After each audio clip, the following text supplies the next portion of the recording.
Hello everyone, welcome back to Sydney and Starlet, and if you are new here, welcome, enjoy the videos. So today me and Sydney are going to be reading Walt Disney's Oliver and Company.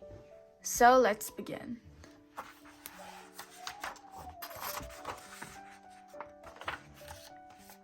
Early one morning, a box full of kittens was left on a busy New York street. Soon all the kittens but one had been adopted. The last kitten was frightened, cold, and hungry. Suddenly, it started to rain. As the kitten ran for shelter, he was almost trampled by people rushing to work.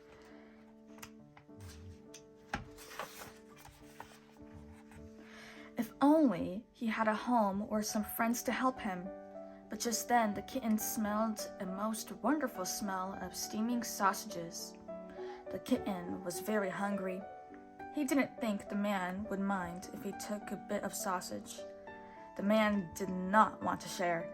He grabbed the kitten and rolled him down the street like a bowling ball.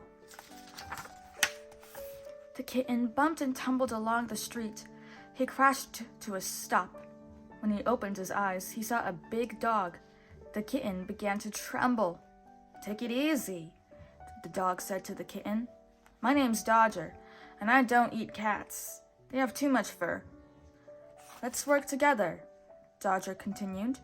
"I'll show you how to get sausages." "Not me," cried the kitten. "I'm not going back there." But Dodger wasn't listening. He wanted the kitten to help him distract the man. So Dodger began to bark and chase the startled kitten. The kitten and dog raced towards the cart. When the kitten had nowhere else to go, he jumped onto the man's back. As the man tried to pull the cat off, Dodger snatched a string of sausages. "I told you to leave everything to me," Dodger said as he bounded away. "Not so fast," called the kitten. "Wait for me." Dodger stopped only long enough to grab a pair of sunglasses from a table. Then he sped away again. "Bye-bye, cat," Dodger cried, leaping onto a taxi. But the kitten shouted, "Come back! Those are my sausages too! It's not fair!" "Fair is for the tourists," called Dodger, jumping onto the back of a speeding motorcycle. In spite of the dog's efforts, the brave little cat followed him to the docks. There he saw Dodger boarding a shabby houseboat. The kitten scampered aboard the boat and climbed onto the roof. He could see Dodger with some other dogs, and his sausages too. "Look, dinner," Dodger boasted to the dogs. "And I had to fight off a horrible monster with long claws and razor-sharp teeth to get it." Suddenly, something crashed through the roof. The dogs slipped up and then ran for cover. "Run for your lives!" cried Tito, the Chihuahua. Is it the monster?" asked Rita, a long-eared Afghan. The kitten landed in the middle of the room with a thud. This certainly was not the monster that the dogs had expected. "What do you want?" growled Francis, the bulldog. Then Einstein, a Great Dane, along with Tito and Rita and Francis, growled at the kitten too. No cat had ever dropped in before. "Yeah, what do you want?" snarled Rita. I want my share of the sausages that Dodger stole from me," said the kitten timidly. The dogs began to laugh. "Hey, Dodger!" Tito cried. "Is this the huge monster with the razor-sharp teeth?" "Hi, kid," Dodger said. "What took you so long?"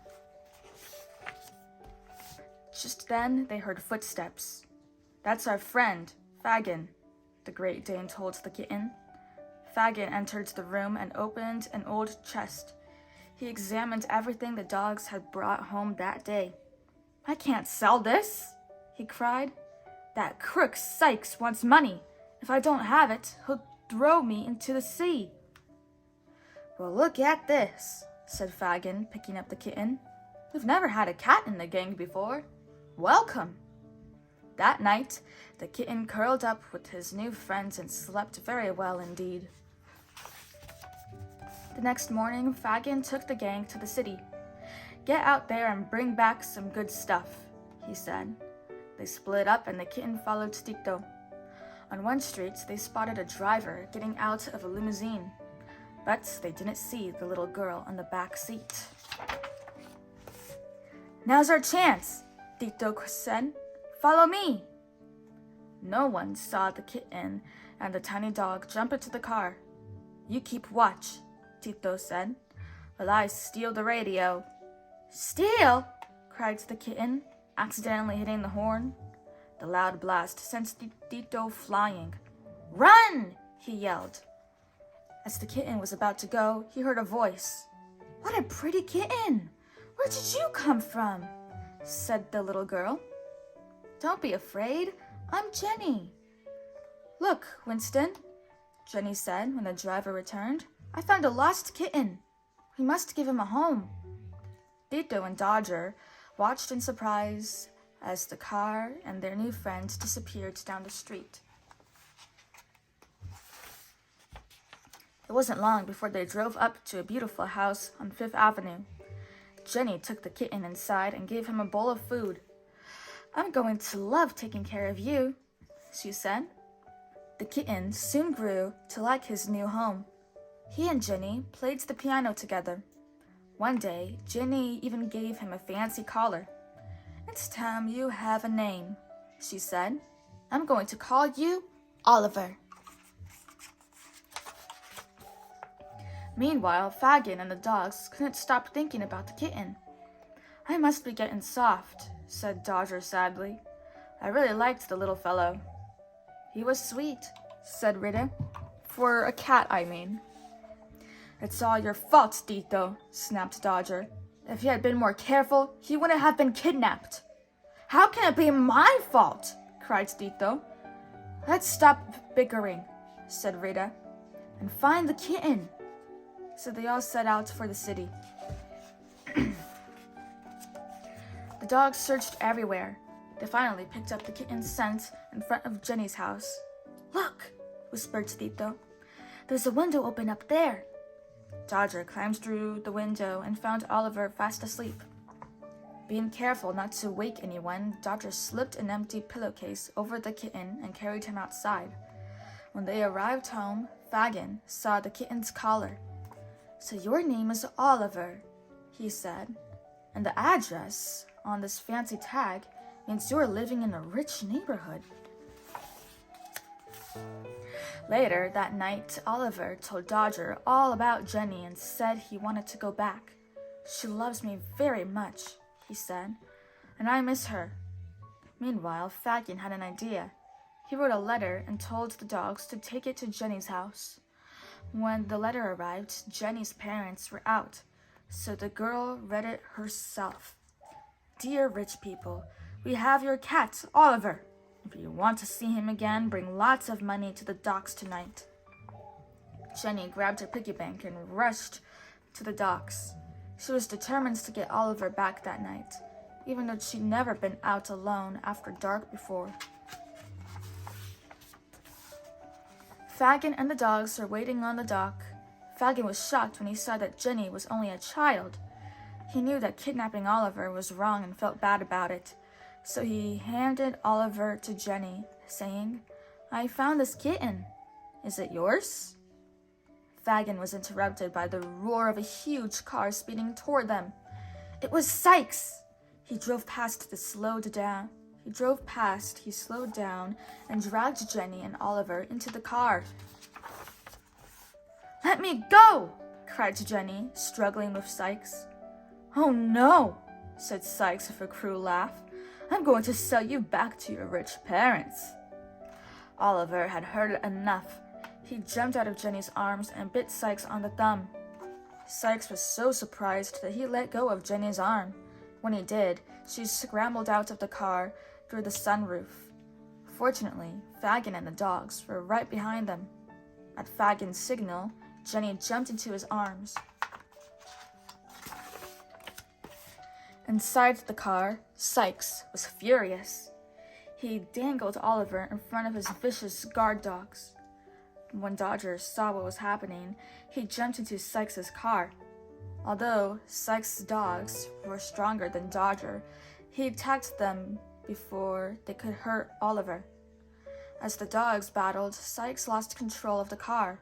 It crashed through a guardrail and plunged into the water. Jenny, Fagin, and the dogs rushed to the broken railing. They looked for signs of their friends, but only bubbles floated to the surface. "I'm sorry," Fagin said sadly. "This looks like the end for Oliver and Dodger." It was the end for Sykes and his horrible dogs, too.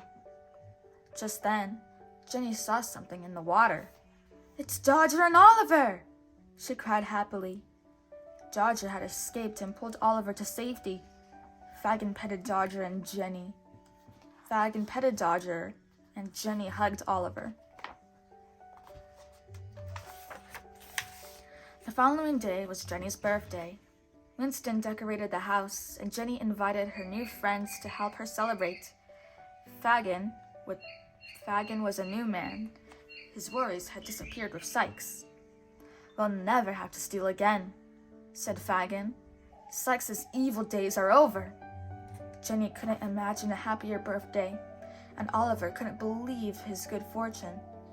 At last, he had a home and wonderful friends. The end. So that is it for today, everyone. I really hope you all enjoyed it, and we'll see you all next time. Bye-bye. Bye-bye. Get your favorite page.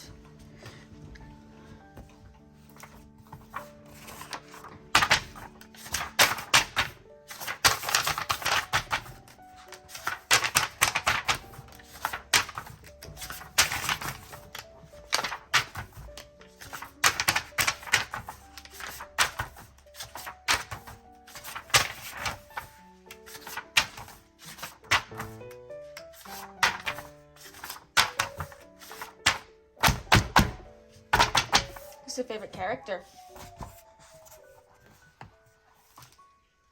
Hey, yeah. Oliver and company. Okay. Bye-bye.